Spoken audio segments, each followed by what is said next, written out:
Welcome back to another episode of Betos Media. We are officially on episode 10 of season 3. I almost forgot which season it was for a second. I was most likely forgetting the episode number, not the season. But here we are, and we're still rocking and rolling. 10 out of 10, wow. bro. 10 out of 10. 10 out of 10. So, School of Hard Knocks. Question is, I want to know, I wonder if anybody's actually been to a school that's called Hard Knocks. I hope not. If you have, we want to know. Although, you know what? For like some kind of martial arts or boxing academy, it's a pretty sick name, though, isn't it? See, you never know. There might actually be a school of martial arts or some kind of contact sport. There should be. Contact sport, MMA, and all that called a School of Hard Knocks. I reckon there would be. I'd be surprised if there is. Man, why are they not sponsoring us? We should have. We didn't even reach out to them for sponsorship. It is what it is. But coming to the School of Hard Knocks, question is, what do you consider as hard knocks? For different people, it's going to mean different things, isn't it? What are hard knocks? Yeah. For some people, they may not be so hard. Some people probably shouldn't comment. You know, listen. We're going to censor this. But for some people, they weren't even knocks. So yeah. Typos going on. Make of that what you will. But okay, hard knocks, I would generally say are, you know, in our language, we feel like Jahangir says living in Luton. Yeah, that's the hard knock in itself. Yeah, that is the hard knock. Thank you. So I think something that wakes you up, or that hits you hard in life, metaphorically, not physically. That's the kind of, that roughens you up around the edges. That kind of just the ones that you don't see coming tend to hit the hardest, don't they? Yeah, I think most people would agree that when you talk about hard knocks, they are things that you're not expecting or you're not prepared for. Yeah. Yeah, you know what I mean? So I think when it comes to hard knocks, it could be things that have changed you in such a way that you really felt that you were knocked with this. I mean, I felt physically knocked around this weekend gone with the building work that we're having done. And that taught me a few lessons. At my age, I shouldn't probably be trying to lift things that I normally would have done without some form of resistance. One of the things I say in my manual handling training is, so exactly what I was trying to be over the weekend. But you've been a hero. Yeah. I thought you were going to report a case of domestic violence or something for a second. You've had a tough week. I know it's holidays and stuff. But, oh man. But yeah, coming back to it, I think definitely it will be things which people have probably not been prepared for. Otherwise, I mean, you know what? I'm thinking about the most toughest of scenarios. Let's say coping with death, because that can knock people in so many different ways. And I'm thinking there are people who have known that someone is about to go, but it still knocks you. Do you know what I mean?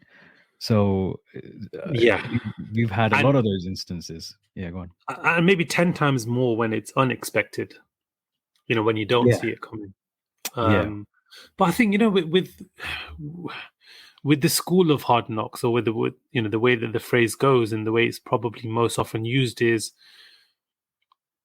when you're growing up, and that doesn't necessarily mean as an infant or as a young child or as a teenager, because it's growing up through life, and that pretty much well, it's endless, isn't it? It doesn't end, but through your teens, through your 20s, and for some people their 30s, they'll be learning the things that aren't taught, or that maybe can't be taught, because there's certain things that we look back at now and you think, Yar, my dad tried to tell me about that. Or I remember such and such uncle warning me about that. But it's those lessons that can't be taught, because it's just the way it is.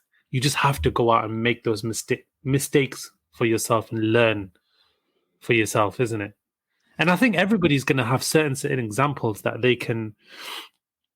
that their mind will go back to straight away, and they'll be like, someone did actually tell me about this. I think it's not just mistakes, though. I think in life, we're put into different situations where we just have to, fight or flight situations, where you just have to. You've got no choice. You've got to do something. And that's when you decide consciously or even subconsciously, I'm going to go through this, I'm going to fight through this, or I'm going to, let it beat me down. So these are the situations. Jangir says mistakes put you back. Assalamu alaikum, Abu Musa. Oh, Abu Musa, he's I don't know whether you know him. Yes. By the way, I could also be technically Abu Musa. I have a son called Musa. Snap.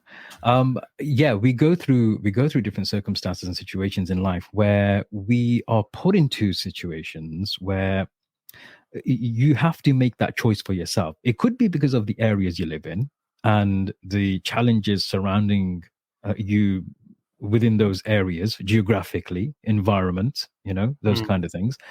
It could be family circumstances which knock people off for different things, like a death in the family, like a breakup in your parents' marriage, or stuff like that. It could be that you've not been afforded the best, or you've not found yourself in a position where you have certain amenities or luxuries in life which maybe other people do, and you've got to make the best of what little you may have. So there are loads of different circumstances in which you may feel that this is a tough life. There are hard knocks that I've got to work through.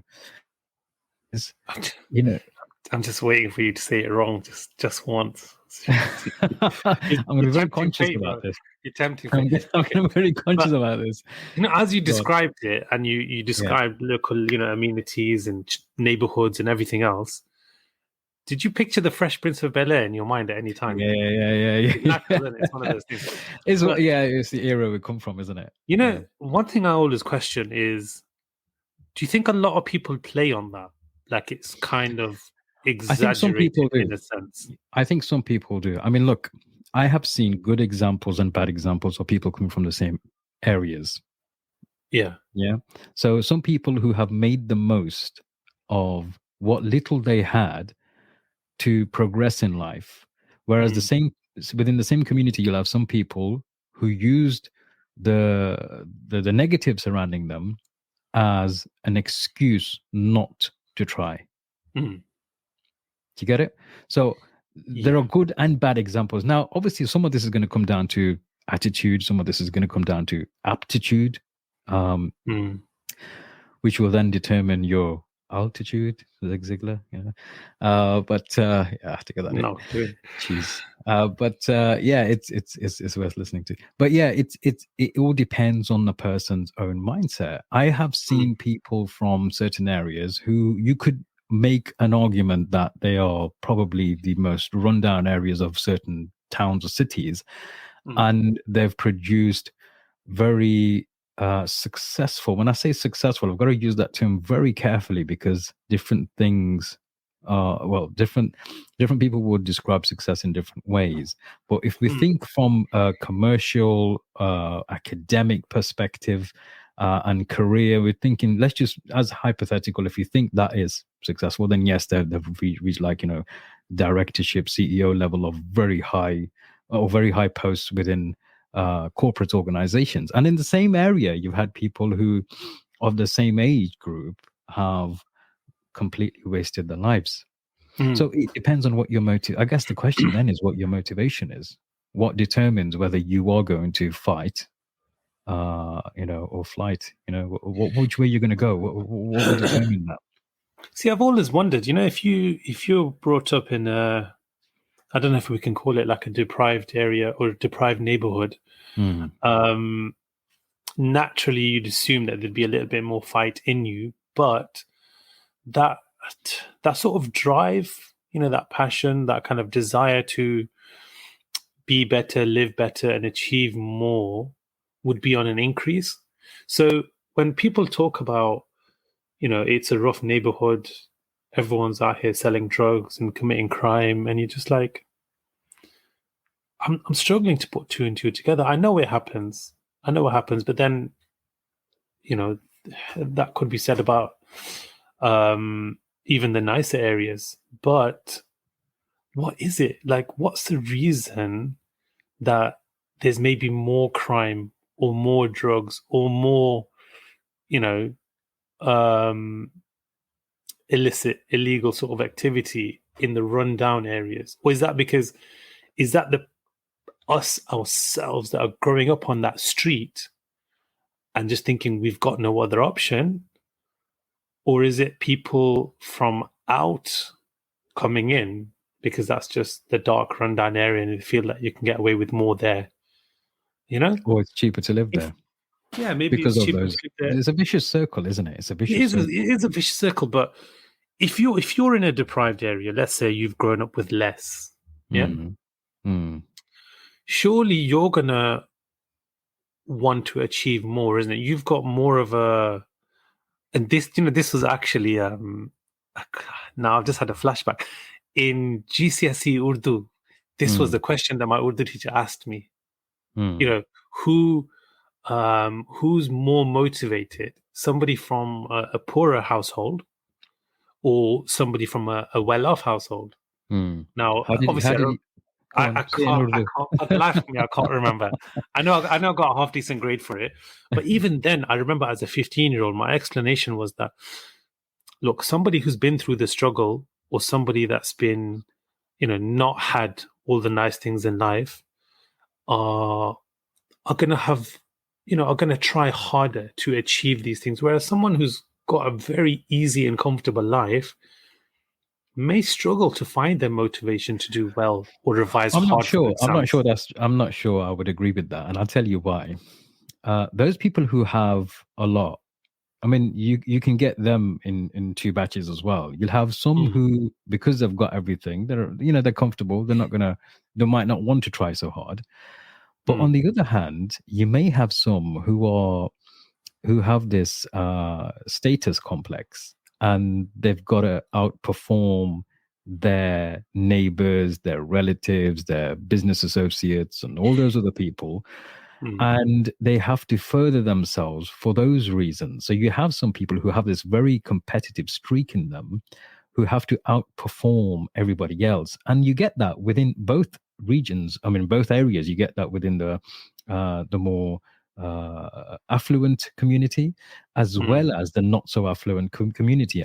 There was a joke we used to tell, between us. We used to have a bit of laugh because back in the day, I remember when I used to do door-to-door sales after university, right?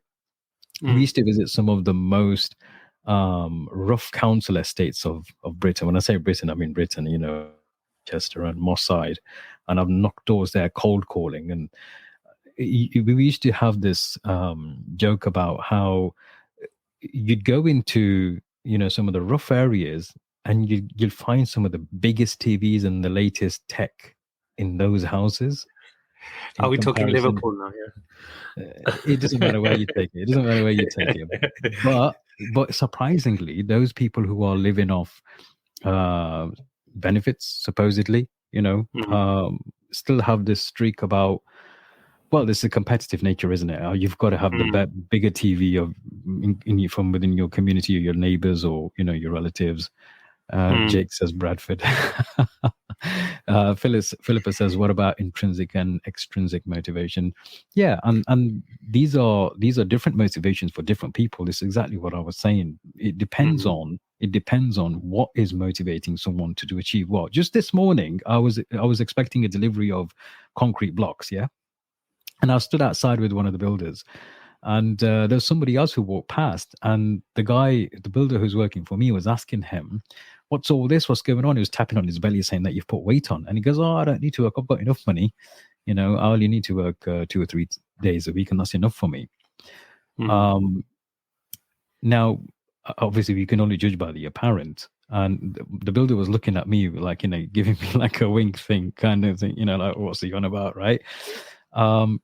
He was a laborer, this person who said, I don't need to work because I only need to work 2 to 3 days a week. Now, for him, that's enough. Mm. Do you know what I mean? So the motivation for this person may just be to look after what his responsibilities are. I don't even know if he's got kids or not, but whatever his outgoings are, obviously being met just by 2 or 3 days worth of work. Maybe he was pregnant. Maybe he had a kid on the way. Anything's possible. 2021. Yeah. Do you see where I'm coming from? So in the affluent communities, you have some people who may not want or may not have the drive to kind of go out and achieve as much as their predecessors did. So they may not be so motivated. And you may get some people who have got a lot, but they certainly don't want to go backwards. They've got, they've got to show face, they've got to show status, they've got these expectations from them now. They've got to maintain that. And they'll have that as the motivation to continue to do, at least sustain what they have, if not grow what they already have.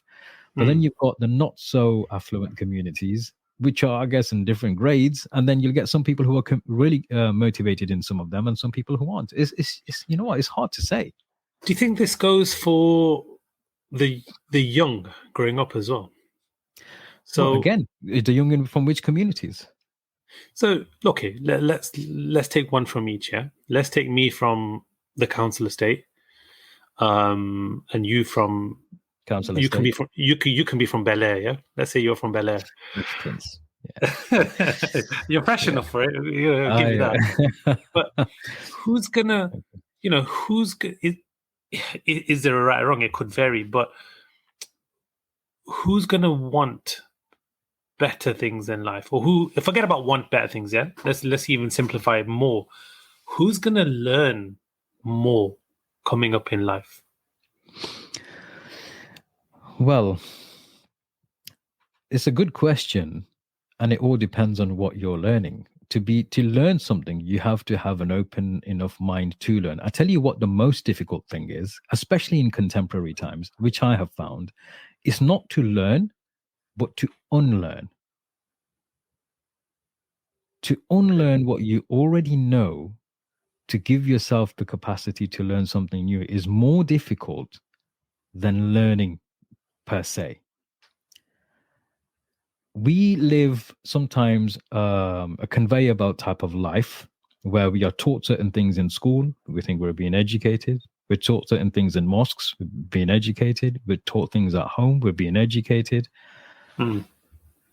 But how factual are the things that we're being taught? And how close to reality or close to, I guess, facts? Or how accurate is the information we're being given? Now, once you're being taught by somebody who you respect, by default, you're going to respect your parents if you've been brought up right. So to unlearn or find out what you've been taught by your parent, it's a hard thing to even grasp sometimes. Some people aren't even willing to do that, even willing to question what they've been taught by their parents because of that respect element. Some people aren't willing to question what they've been taught in the mosque because of that respect element. Some people aren't willing to question what they've been taught at school because of the state way of educating the masses. And I think that is it. That's all there is. The question is, are we open enough in our minds to question what we've been taught to begin with? And then if we are, and if we find out that, you know what we have been taught isn't actually reality, or it's just a perspective, and there are other perspectives out there, is to unlearn what we've learned is more difficult than learning afresh. Speaking of learning unlearned, what's the first thing you remember learning? Whether it was being taught to you or not, what's the, what's your kind of earliest memory? Learning to pray. Is that so? When you think I want to go as far back as I can, is that sort of one of the first things that come to mind? The only thing I remember just I just remember playing. But I remember even my mum tells me that I was 2 years old when I learned to pray, and I was wow. and I was 6 when I completed the Quran. So my earliest memories of learning, like active learning, were of Salah. Yeah. Oh, mashallah. From 2 Yeah. years old, huh? Apparently, I was 2 when I completed and I memorized everything to pray in the Salah. I don't know. I don't think I knew the actions in terms of the technical jurisprudence around the Salah, But but I'd learned. when you see that memory, Mhm. do you see the stuff that was around you? Like, do you see yourself as a 2, 3 year old, 4 year old?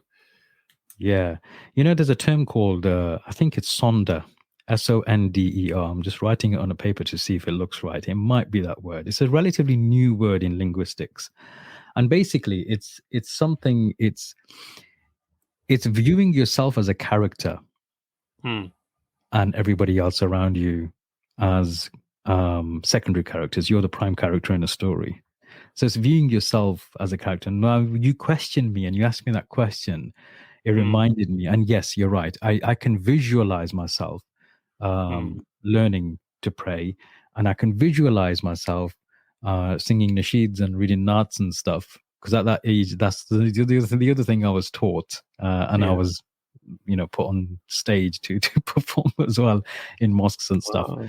So yeah, those, and I remember going to Pakistan for the first time. I think 5 or 6 years old, and everybody just wanted to just kind of test me. Let's see this boy from England, see if he's in touch with his culture and religion. Wow, you must have hit it out of the park, man. Because even in Pakistan, for as a 5 year old, you're not expected to know that. In fact, isn't 5 more or less the sort of time where you start to learn those things, isn't it? 4 or 5, usually, yeah. Even 6 sometimes. My cousin who passed away just a couple of months ago. Even now, when I used to go to visit Pakistan, but as early as the year before last year was COVID. Even then, even now, he would have remembered the words to the naats that I used to read, and every time I spoke to him, he used to remind me of them. So it was obviously a lasting impression that he had vivid memories of my visit and what we were learning. But yeah, to answer your question, the first things that I remember learning were the Salah. But that's our household. That's the way our household is, and that's how we were brought up. And different people, I appreciate, are brought up learning different things. So different. Mine was complete. You know what? Now that you mentioned going Pakistan when you were 5 or 6, I think I was in Pakistan also. I might have been 4 or 5, so around that age, about the same age. Now, one of my earliest memories is that I learned to let go of the rope that is tied to a goat that is running away in a field. For some reason, I was holding the rope to this goat, and I remember one of my cousins, someone slapped it, and dear. This goat took off. And obviously, it all happened so fast that I didn't realize. What did you learn from that experience? I learned to let go. Just let it go of the goat. But honestly, I must have done 2 laps of this field before at some point. He was crazy. But at 5 years old, man, you were way ahead of me at that point. Way ahead of me. Yeah, I mean, we obviously different kids learn at different rates, and it doesn't mean anything really in the real world if nothing's done with it, with what you're learning. And that's the other question, isn't it? What with what you learn, what have you done with it? Some people go through hard knocks and they've not learned anything. Do you know what I mean? They go through hard knocks. They've understood what the outcome of certain knocks are, but they've not learned anything. See, the way I look at that is if you've had a hard knock and you don't look at how you had it, why you had it, how much you kind of enjoyed it, and whether you want to have it again or not, then you've kind of wasted your time. If you keep making that same mistake, if you keep, headbutting a wall, you know how you got there, you know why you did it, how you did it, you remember exactly how much you did or didn't enjoy it. And if all of the answers to those are negative, like, you shouldn't have been there, you didn't want to do that, you didn't enjoy it, why would you go through that again? Why would you let it happen again? Some people are suckers for punishments, I guess. So some people enjoy being knocked, depending on what that means. But, Some people we're live, man. Come on, behave. Some people enjoy a hard life. Some people don't like the easy life, and I think it's as simple as that. If you enjoy it, then I'm all for encouraging a bit of a hard life. Like, I read it was actually today. Somebody commented on somebody posted on social media that they were really disgusted by this man, or I think it was one of these coaches, whether it's a life coach or some kind of counselor or NLP, something. I don't know exactly what they do, but I've got them on Facebook. I'm talking about me, and they said they couldn't believe what they heard, that they were speaking to this man, and in conversation it came up that he wanted his kids to struggle and suffer. I think suffer I didn't quite understand, but and there was a lot of women commenting that, oh, that's disgusting and what an idiot, and this, and there wasn't even one person to take his side or even to try and understand where he came from, which got me thinking. I thought, okay, maybe not the suffer bit of it, but like that could quite easily be something I would say. I'm not worried about my kids seeing a bit of struggle or learning a little bit of the hard way, or taking a few knocks, because I know from my own experience, me telling them that if you stick your finger in the plug or on in the gas cooker or whatever, that's going to hurt or that's going to burn, or the seed has to crack for it to grow. Yeah. You just summed up my whole thing. Should have told me earlier. Or did I earlier? I'll shoot up and we'll just log off. Minutes or something, man. Come on, no, but you're right. You're right. The thing is, I think I'm the same. Some people give their children everything. No questions asked. If they've got it, they say, look, we didn't have this when we were younger, so I don't want my kids to suffer for not having it. Well, it's not suffering for not having it. You've got to sometimes earn your keep. You earn your way around. Yeah, there has to be a balance. You don't make your children suffer, but you make them as comfortable as you can with a balance, so that you're teaching them there are some things in life that need to be earned, and not everything comes easily. You can treat children with gifts as an exception, but then don't make it so regular that they get used to that kind of life. I mean, what about these kids who have got like expensive mobile phones? My eldest is 13. It's only until he started secondary school that I gave him a phone, and even then it didn't have internet access. It was just for emergencies, to call me if need be, or call home. There was no like social media activities or anything like that. It's only recently he's become a bit more entrepreneurial, and he started selling cases for AirPods and stuff like that. And he's needed internet access to keep up with the orders and stuff. So I've allowed him to do that. But even then, you've got to keep a balance. You don't buy them the latest iPhone or the latest Samsung, even though you might have one. But you show them, look, if you're earning it, if you're earning it, then you can treat yourself. But there's another lesson quite early on his little entrepreneurial journey, which he started, is that when you've sold your goods, you don't just spend and splash out on things that you want, like a football kit or trainers. You reinvest it. And these are early lessons that he's being taught, and he's only 13. You know what I mean? But I'm thinking, let him spend it. Then he'll realize he'll have to save for longer before he can reinvest it in new products before he can sell them. These are important lessons, but they have to be done with encouragement. They have to be done with some motivation. They have to be done in an educational way, rather than do this and do that in a directive way. And this is one of the other issues, isn't it? When we go through schools of hard knocks, oftentimes people say, I wish I had certain people around me to help me, and why aren't people helping me, or why aren't people around to help people in general?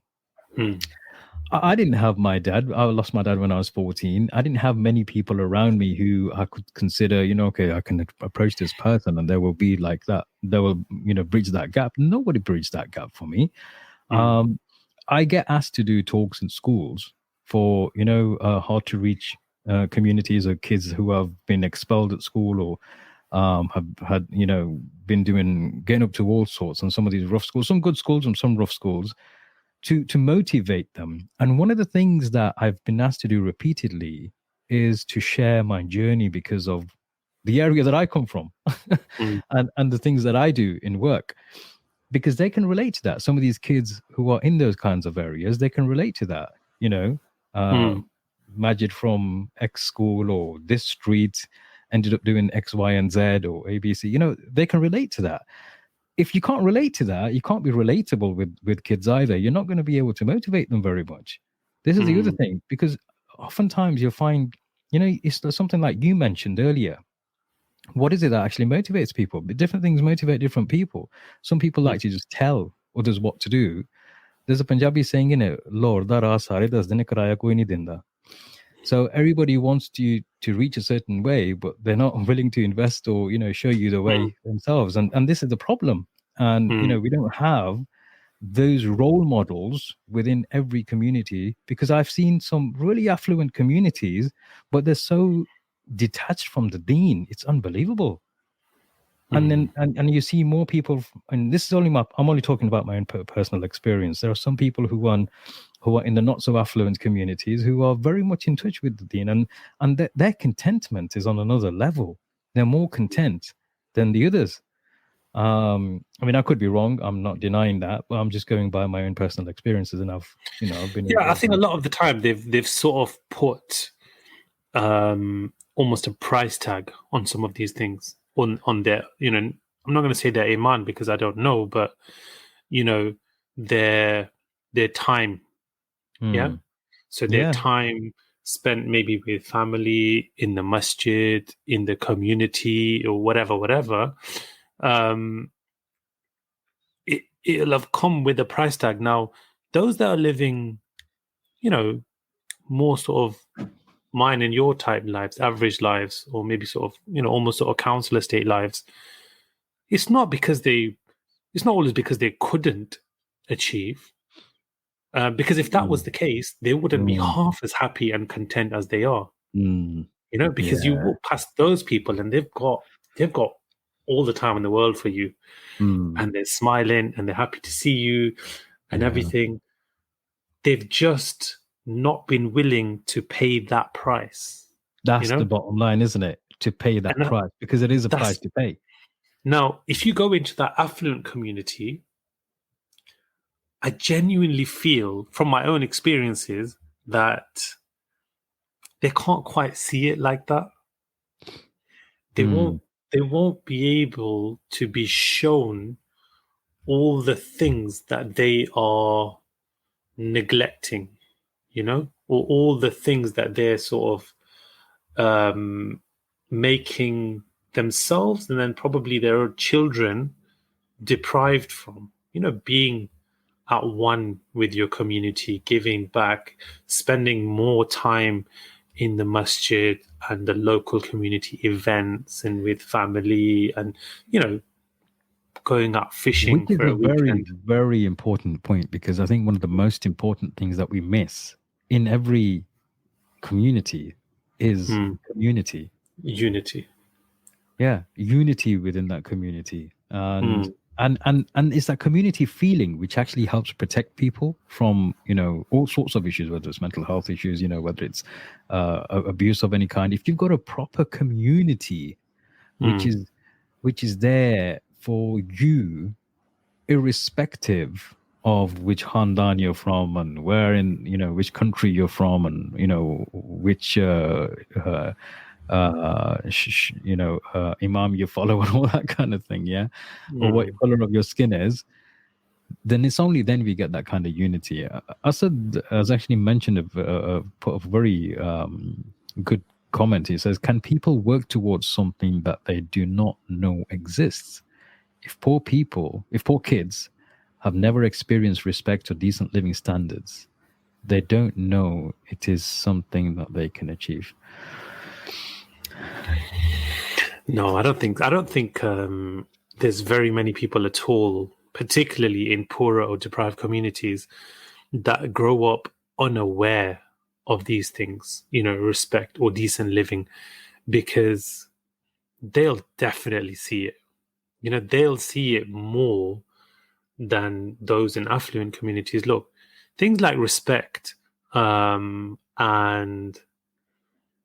some of the little luxuries in life will be known by those that are slightly worse off. They just won't have it. Whereas those in the upper communities, they're probably more likely to be oblivious to it, especially the kids growing up, because it's just taken for granted. They're not there. They just don't know. They don't know any other way. Mm. Can you work towards something that you don't know exists? I think that's a good question. But in this context, I don't think that there's anybody that's not aware.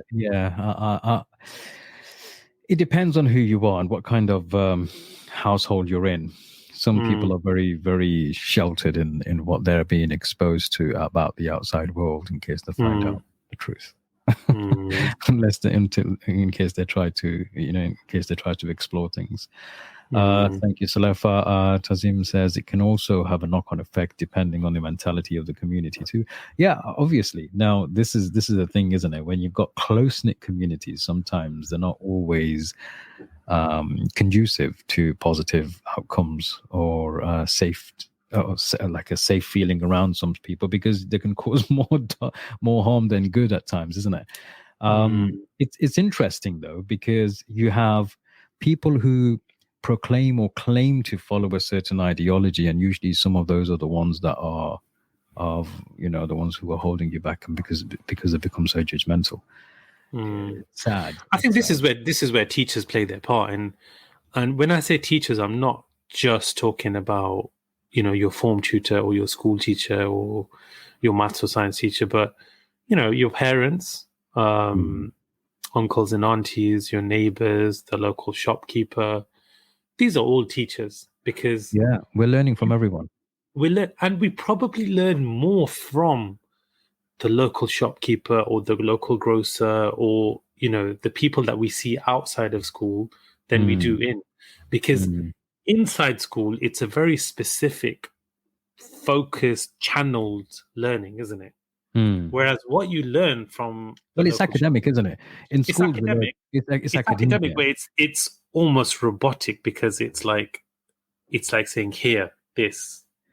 Although in recent years there have been morals and stuff which have seeped into the school environment, which are trying to, I guess, reframe our thinking according to the agenda of the state or the educational secretary. See, I don't know how true this is for yourself or for a lot of people, but I learn better when I'm not being taught. I do better when I'm sort of observing things or looking for them. In teaching, we it would be actually interesting for you to do this, because I did the course on teacher training and how to train adult education and stuff, right? No, I tell you why. You actually learn some very interesting concepts about what kind of learning styles are best suited for different individuals. Because traditionally we all just think it's a lecture and you listen and you learn. No, there are audio visual learners, there are kinesthetic learners who like hands-on stuff, there are you got different styles of learning, and different people learn through different ways. I'm more of an audio visual learner and a kinesthetic learner. I like to learn hands-on, throw myself in the deep end and just watch videos or listen to stuff whilst I'm that's my best way of learning. I hate reading. There's a lot of people get surprised by that, but I do hate reading. I'm surprised. A lot of people do get surprised. I don't like reading at all. I've always been a slow reader as well. That's another thing people get surprised with. I consider myself to be a slow reader in comparison to a lot of people. But yeah, so different people have different preferred learning styles. So it would be interesting to know what different people's learning styles are. And if you know what your learning styles are, then you're going to be better equipped to understand which mechanisms work for you and how best to learn. And it's amazing, isn't it? We don't do these kind of tests, or we don't try and find out how people learn best in a class of 30. We just adopt the same learning styles or teaching styles sometimes across the board, unless the teacher's quite astute, and then they'll pick up that this kid actually learns better this way. Let's try something slightly different. But then it's a lot of effort, and who's going to go through all that effort? You know, it's a lot of effort, and it's difficult because if you've got 30, sometimes 30 plus children, and you've got, is it 30 something weeks, isn't it, in an academic year before they move on to change of teacher and everything. So yeah, you know what? The more we think about school and academia and academic route, it really needs an overhaul. It massively needs an overhaul. How, you know, I mean, again, my relatives, they've obviously, you get this kind of mentality, don't you? You got to go to school, you got to go to college, you got to go to university. You know, I was one of the first people to go to university within my relatives, and me and my sister were. And there's this big thing about it. I mean, yes, I've got a law degree. Yes, I've done postgraduate courses. Yes, I've done project management, all these kind of things. But I tell you what, even then, I would say it's not the be all and the end all. I've already said to my kids, I said, look, you know what? If university isn't the route for you, don't push yourself. I'm not going to push you for it. I'll encourage them to get the best form of education for, a path which they want to choose. But I'm not going to force them that you have to go to university, you have to get a degree, and you have to get that, you know, all the other stuff surrounding it. That's all fluff to me. Look, one thing I've realized in life is that you've got two methods of careers. You've got the academic route, and you've got the commercial route. Now, the academic route is mandatory, or you can say it's something that's obligatory, not even obligatory. It's a prerequisite for certain careers only. If you want to be a doctor, you've got to go down the academic route. You're not going to be a GP or a surgeon or anything like that unless you've got the MBCHB.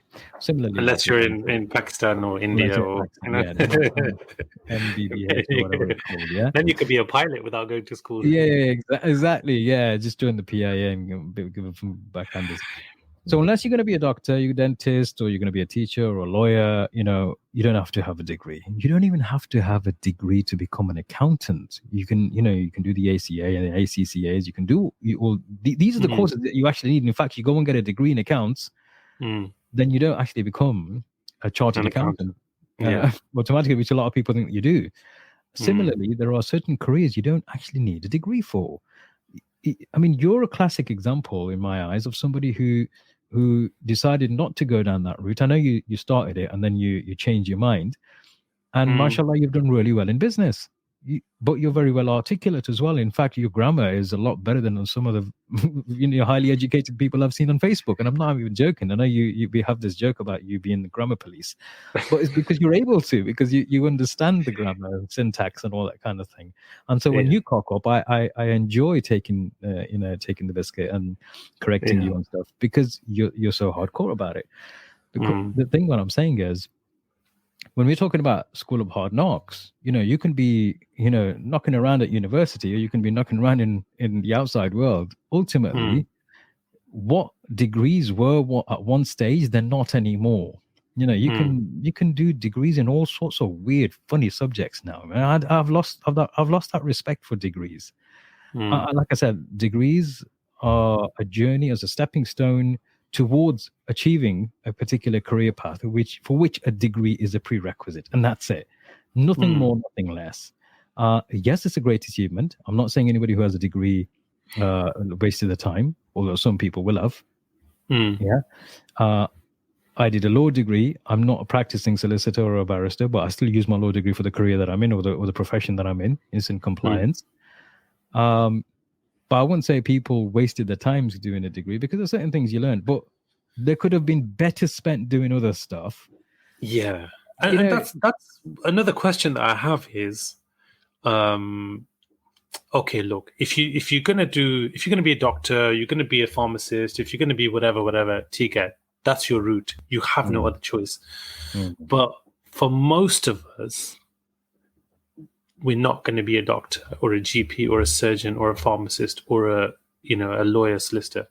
So for the other 90, 95%, 85%, by the time we hit 24, 25, and then step out into the real world, you're going to be a little bit soft. Yeah. Based on, your experience of the world and how much you've been exposed to it, unless you've had the outside the classroom exposure, unless you've had to hold down a job, unless you've had certain other struggles, you've took certain other knocks, you've seen things and experienced things. Think about it this way. Here's a good way of looking at it. How many universities do we have in this country alone? And you won't believe it. There's about 100 establishments or educational establishments that do higher education, that do degrees and stuff. Over 100. I'm talking well over 120, possibly even. How many universities? Let's just take a career example. How many universities do IT related courses? Almost all of them. Almost all for higher education institutions do IT related courses. Yeah, and some do more than one. You've got business information systems, you've got business IT, you've got information technology, you've got network engineering, you've got software. You've got about 5 or 6 different courses relating to IT. There's a whole department just for IT. Now, if you've got, let's just say hypothetically, 5 courses in each organization or each establishment that do an IT related course, and you've got 100 organizations or establishments that do these courses, so that's 500. 500, 500 establishments. Maths is Musa's strong point, not mine. I did A-level maths, by the way, but my mental arithmetic is shy. So 500 establishments, all doing IT courses. In each course, you'll have roughly around 100 students at university or higher education level. Let's just say you got half of that, right? 50 delegates in each. Yeah. So that's 250 people from each establishment doing an IT related degree. Yeah. Over 100 establishments. That's 2,500 people graduating every year. Is it 2,500? 25,000. 25,000, sorry, yeah. 25,000 people graduating every year in an IT-related subject. What differentiates one from the other? Wow. That's every year, isn't it? That's a lot. Every year. Yeah. I'm talking hypotheticals. Granted, I agree. These aren't official statistics, but I'm just thinking. Well, there's actually, I did a quick Google search on how many, and as I was typing how many unis, it came up how many universities, which I almost got distracted and looked into. But as of 2018, there was about 150 universities in the UK. So, well, there you go. And we worked on these we things. Worked on 100. 100, yeah. So I think if it's left to school and everything, we're gonna. The way I see it, I think schools are not educators of life. What do you think about parents? Do you think? Look, I don't mean to offend anybody, but it is what it is. The snowflake generation. How much of that is down to us because we're raising the snowflake generation, aren't we? It depends if you're a snowflake or not. Oh, okay. Does it go that far back? It does. Oh, okay. Yeah, I suppose. But see, snowflakes in our age group, at least were a little bit rare, wasn't it? I think it's not. There weren't as many snowflakes as there are now. Are you saying it's becoming awfully cold? Yeah, I'm not even talking about global warming. I'm just saying that we really seem to be just not equipped. Like the world is getting a harsher place, and we're just getting less capable. And if you take away some of the nice things, we're becoming less capable in some ways and becoming more capable in other ways. So when we look at what people are able to do now, we can do more, but it's like any tool, isn't it? You can do it in positive ways, you can do it in negative ways. You can use those tools for positive things or negative things. Yeah. So if you look at the average smartphone user, even though phones are getting better and better, and I mean, you've got, what was the one that you got? Was it a Fold or was it a touchscreen something? Wasn't it? Z Fold 3, yeah. The Z Fold. Now, we had this discussion on the group, on one of our sort of, social groups, and I was a bit confused. I'm obviously not that well educated, and I don't really know anything past WhatsApp or how to take a selfie. But you made a very good point, is that for yourself, that phone is almost a built-in office for you. You know, there's so much going on in there, and as the phone gets better, you're there ready to take advantage of this new feature, this new function, this new software. That is not the case for most people. You know, technologies get improving, but if we're not up to scratch with it, then what use is that really? Do you see what I mean? True. So we're not moving as fast. In fact, we're moving slower. We're slowing down as the world is picking up pace. Technology is picking up. There's certain advancements in science and everything else. Well, it's a producer-consumer market, isn't it, out there? Yes. They're gonna sell what sells, and we're gonna buy what we're gonna buy. I can flower it up and I can justify it in all sorts of ways that how this phone is good for me and I really need it, or how it can produce so many, amazing things for me. And the screen opens and I can do my spreadsheets and stuff. And the reality is, you could live without it. Yeah, it's more of a want than a need. And one that which actually does help. If you're a business person, yeah, I agree, it does help. There's things that you can do on a bigger screen, you can't do on a smaller screen. But yeah, you know what? It's interesting. I do have to remind you we're live. It's interesting because your eyesight's not where it used to be.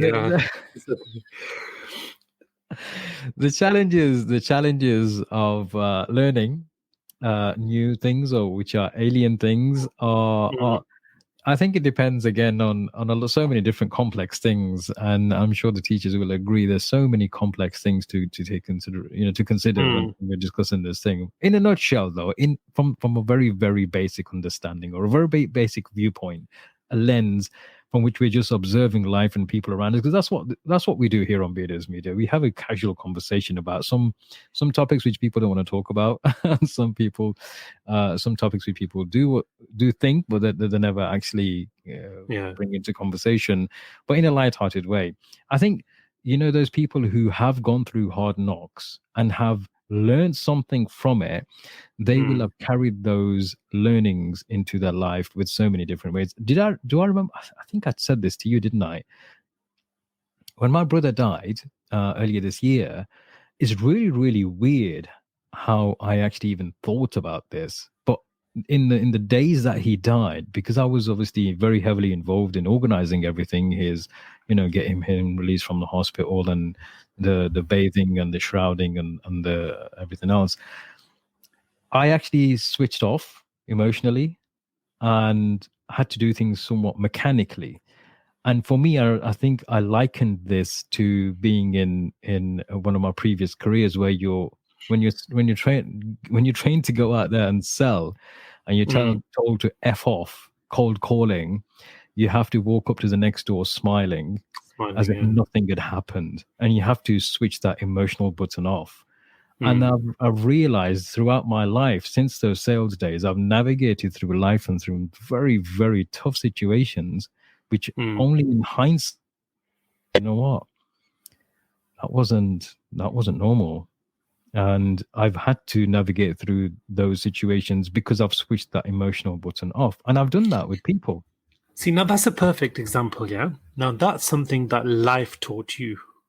Because if you hadn't have done those, that knocking on those doors and your supervisor, team leader could have told you that this was going to happen. But that wouldn't have taught you nothing. You went through it, you lived through it, you took those knocks, You obviously dust it off. Now, if you're to try and teach your kids that same quality, it's not something that they can learn. They have to observe it. You know, there was somebody said something to me.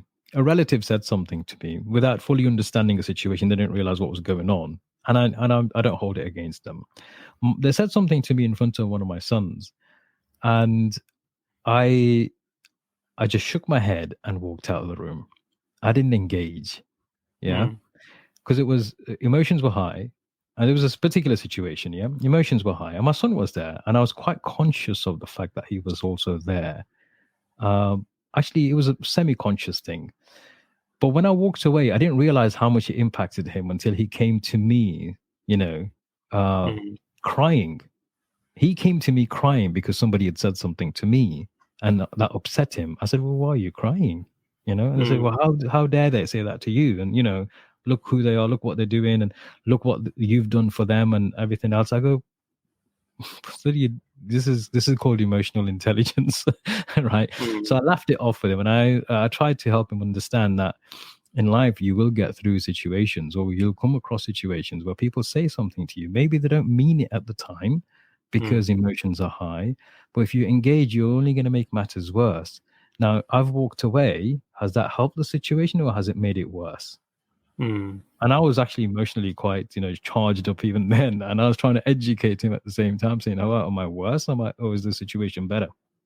And he obviously understood that it was probably a good decision to walk away than engage, even though he was upset that I didn't engage. And I could have said so many things to counter everything that they were saying at the time. But we come through a situation. You could have brought the Punjabi out, bro. Come on. 100%. There's so much that I could have done. And because this person, here's the other thing. This person was older than me as well, and I wanted to kind of, again, I taught my son the elements of adab, respect for your elders. Even though you may be right, they may be wrong. For you to engage in badtamizi and in the wrong ways is not going to help matters, and it's the wrong thing to do. And alhamdulillah, we're totally fine today, and I knew the situation was such that they misinterpreted something. And because I happened name that was mentioned, they thought I was involved in organizing something which I wasn't. And it's gone now. It's Do you think that's part of the reason that okay, look, if we look at our own struggles, because our parents said the same thing to us when I was your age, when we, back in our day, and their examples might have been more extreme, like they might not have had electricity or I've lived for a year and a half without electricity. Really? Yeah. Okay. I've lived that life when we didn't have electricity. I was born and bred here. My uncle passed away. My father took me with him, and in the village that he came from, electricity hadn't reached there at the time. I'm talking early 80s. Wow. Okay. And I consciously remember my life, and I didn't have a pen. I had chalk and a little slate and whatever, kalam and stuff, and going to a school which was a girls' school because there were no boys' school locally either. Wow. I've lived that life. So when you talk about parents living a life where there's possibly no electricity, I've been there. I've done that. I actually have vivid memories and recollections of it. We've now moved on. Before it was us having to hear what we call lectures. Yeah. Back in my day, when I was your age, we had shillings and sixpence and whatever. Yeah. Now it's us saying, but in our day, £5.50p was a lot of money. Or all of these different things. Yeah. You get asked to take 50p. You get asked to take. Yeah, you get asked to take the bin out or something, and it's like it's a big drama to you. But we had to climb on the roof and clear out the little gutters and stuff. We had to walk half a mile out, of the village, just to do a poo. Back in them days. I can relate. You know what I mean? Relate, so you had to do that out there in the dark. Imagine that in the bloody winter. It's crazy. It's true. But do you think that because kids have it so easy nowadays, and the world is, getting, is it more refined or more sort of, A lot more more developed creature and everything. comforts now. Yeah, more creature comforts. Mm. If us as teachers or Mm. parents are too savvy to fast forwarding our children to those creature comforts, and cutting out all the kind of struggle, and some people might even call it suffering, or depriving, Mm. then are we helping or are we hindering their sort of growth? It might not be either. It depends on who, your children, and the other type of education you've given to. Some things they don't Mm, need to experience in order for them to be conscious, mm. sensitive, motivated kind of kids. Yeah, I think what they need to experience is going to differ. Yeah. Definitely, The definition of hardship is going to be different in different eras. yeah, That's the bottom that's line, it. isn't it? And So we have for to yeah, remember that, because you can't parent yourselves the same way your parents parented you or their parents parented them, because they were parenting for that particular time, weren't they? But I think the fibers that kind of make it up have to be mm, carried forward. So mm, you have to be a little bit wary of how much creature comforts your kids are getting and sure, how easy it's falling in their lap. yeah, It's like you say, yeah, like the teaching of respect and adab and appreciation and gratitude and all of that will mm, also play a massive, massive part. mm. Um, but honestly, bro, creature comforts, they're killing us, man. They really are. It's so difficult to keep things away from kids these days, isn't it? Because they know about it. I Mate, think it's someone difficult mentioned to keep things away from me. I love my tech. Do you know what I mean? I love my tech. I like different gadgets, and you've seen me get excited about different tablets or whatever and stuff. Because it's yeah. an interest that I have, and I enjoy these things.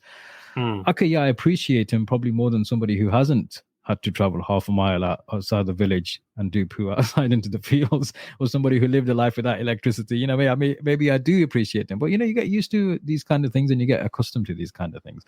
mm, What I will say is, look, there's a difference between education and experiences. There are life experiences which will, yes, some things will teach you something, and some things won't. If you mm, lived a life without electricity, it's not going to teach you anything new. mm, But it will help you experience a life which is different to the one experienced by people in contemporary times.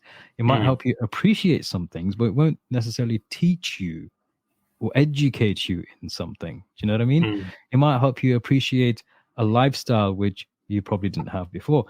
So when you're talking about teaching kids, there's a difference between teaching kids and helping them appreciate things in life. mm, And that's the distinguishment. That's what we've got to distinguish between.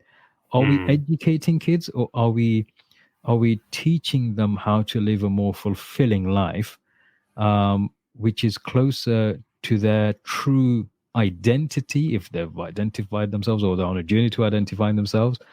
mm, It can get really deep. It can get really deep. But I think, if anything, as a takeaway, because I appreciate we've gone over the hour, as a takeaway, I think, if anything, if we were to teach the new generation, whether it's your kids or your nieces and nephews, is the ability to question things, mm, unlearn things to learn new things.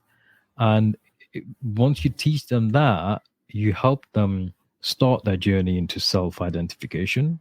And then mm. if you can help pave the way for that and let them find their own way, because if you're gonna prod them into certain ways, you're not really letting them, find their own way. That's what I would say, anyway. No, I agree with that. I think that's a very, very good point. You have to let them maybe sort of fall off the bike a little bit, maybe Yeah, graze their knee, or raise the knees, get some scratches. Yeah, it's not a bad thing for in terms of growth and learning, and for their, you know, for building them in a sense. yeah, yeah, It's a good thing. But what a topic, man! It's so many more thoughts coming to mind now yeah. Same here, after and the I'm hour just mark hits. But after the hour market. Yeah, I think my final thoughts on it, not that you asked, but I'm going to give them anyway. Go for it. Go for it. I think I need to eat some badam to get some of these. I think those that go through a rougher school, and by school I mean life, I think they end up more refined. You know, they end up rough around the edges, but refined at the same time. And I think it's only a good thing. If you can hold your own, having gone through the school of hard knocks, then nothing will faze you, you know? So it's not particularly a bad thing to maybe let your kids experience a little bit of the rough side, you know. Don't chuck them in the ocean. Expect them to come back to you. But that's my thoughts on it. Anyway, I'm a bit of a deep end person, like you said yourself. Yeah, I don't think there's any particular right or wrong depending on values. If you can, I think the more successful people are the more valuable people to their communities. If you have value in your communities, whether that's within your immediate household, your extended family, or your community, then that's what I would measure success by. And obviously, with with values comes everything else in terms of your deen and stuff. So yeah, it's interesting. I think people who are rough around the edges, it reminds me of WizKid's song, which I've actually enjoy. Blessed is called Blessed. So anybody, yeah, Blessed by WizKid. If anybody has had some of these, Walaikum Assalam, Abid, if anybody has gone through those situations where they've gone through hard knocks, some of them will make it. It'll make some people, it'll break some people. And just because you have had that kind of a life, and you might be more streetwise, doesn't mean to say you're any better. No, or not. And I think it's important to mention, learn from them. You know, knocks in any walk of life, I think you should learn from everybody. They come as not lessons. Just them. Yeah, I think because it's quite easy to resent them, isn't it? Other. Yeah, absolutely. Because it's quite easy to resent the more affluent community as well, because they've got some people do resent them. Or, you know, you got it. Pure that, you know what I mean? One of them kinds. Oh, mashallah. Speaking of pure, your Putter has chimed in. I'm feeling blessed. Allahumma barik, man. Allah keep you blessed. But yeah, you know, never resent the hard learnt lessons in life, because they're the ones that make you, and you learn so much from them that in a twisted kind of way, they're a blessing in themselves. Otherwise, you would not be the person that you are today. Well, the reason behind why we suffer or go through challenges in life, or why we go through hard knocks, is a completely whole different discussion altogether. And how to overcome that, or how to compute that in your mind, is a completely whole different discussion. I don't think we're going to be able to do justice of that. We've already given our final pros and comments. But the reality is, you know, there are some things in life which are in our control, and there's some things which aren't. Those which are in our control, you know, you can make the best of and the most from, and you should. You know, you owe it to yourselves, whether that's time for yourself or for anybody else, or responsibilities. People have responsibilities, and those things which aren't in our control, well, if they've not happened, you're worrying for nothing. If they've happened, they've gone, you're worrying for nothing again. Absolutely. There you go. So on that note, I think we will have to conclude. And inshallah, we will catch you at next week's episode at 7 o'clock Tuesday. Same time, same place. Inshallah. Take care.